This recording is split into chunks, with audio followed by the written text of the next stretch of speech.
Alors pour moi c'est très simple, je dirais même c'est très banal, parce que j'ai toujours désiré être prêtre. Très jeune, j'avais probablement 7 ans, au maximum 8 ans, quand j'ai senti ce désir-là.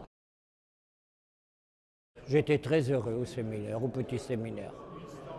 Voilà. Je désirais être prêtre, j'acceptais, disons, la formation qu'on nous a donnée, les contraintes qu'on nous donnait. Pour moi, c'était le chemin qu'il fallait prendre pour arriver au sacerdoce. Je désirais être prêtre, j'acceptais toutes les conditions. C'est à Dieu qu'on se confesse. Vous voyez, ce n'est pas à un homme, c'est à Dieu qu'on se confesse par l'intermédiaire d'un prêtre. Donc quand je me confesse, disons que c'est à Dieu que je m'adresse, vous voyez, que je me confie. Et quand je confesse des gens qui s'adressent à moi, je dirais que je ne sais pas ce qui va être dit, bien souvent. Alors tout le temps je prie un petit peu le Saint-Esprit qui m'éclaire, qu'il m'aide à donner la réponse qu'il faudrait donner, qu'il faut donner. Un petit peu, je me sens faible, petit, et je me dis, eh bien, éclaire-moi, dis-moi ce qu'il faut dire et ne pas dire.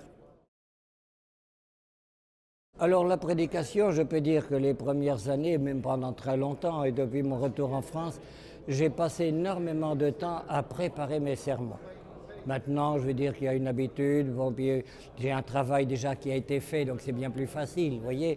Mais quand un sermon n'a jamais été donné, j'ai passé beaucoup de temps à lire des sermonnaires, donc lire disons des aides, vous voyez, de façon à être très simple.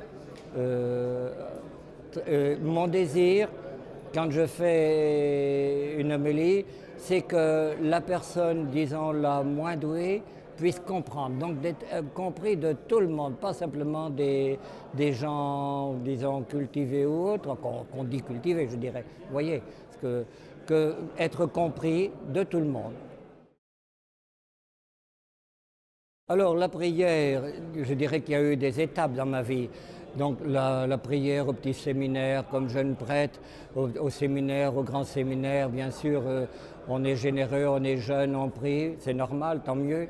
Quand j'étais jeune prêtre, Père Blanc, bon, j'avais été formé par le séminaire, le noviciat Père Blanc, donc j'ai été fidèle à tous les exercices de piété tels qu'ils nous étaient donnés.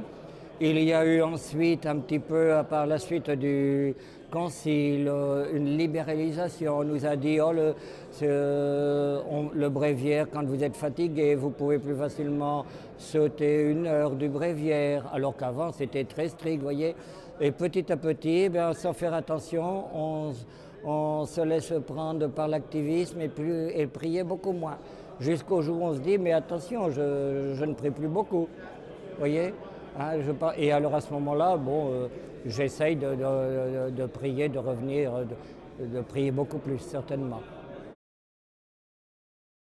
C'est évident que c'est une grande joie quand on voit une personne qui sincèrement désire, je dirais, revenir à Dieu, ou revient à Dieu. Bon, j'ai eu quelques personnes comme ça que j'ai vues qui sont revenues à Dieu, ou bien alors certaines confessions de retour à Dieu qui sont magnifiques et qui nous éblouissent, je dirais.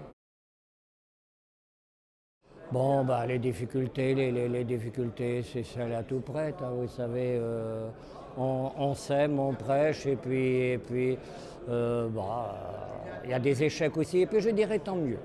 Tant mieux parce que sans ça, si on ne faisait que réussir, on se prendrait pour des gens importants, tandis que l'échec est une grâce en fin de compte parce qu'on se sent petit, on se sent faible, on est un instrument entre les mains de Dieu, et puis c'est Dieu qui sème, c'est Dieu qui travaille.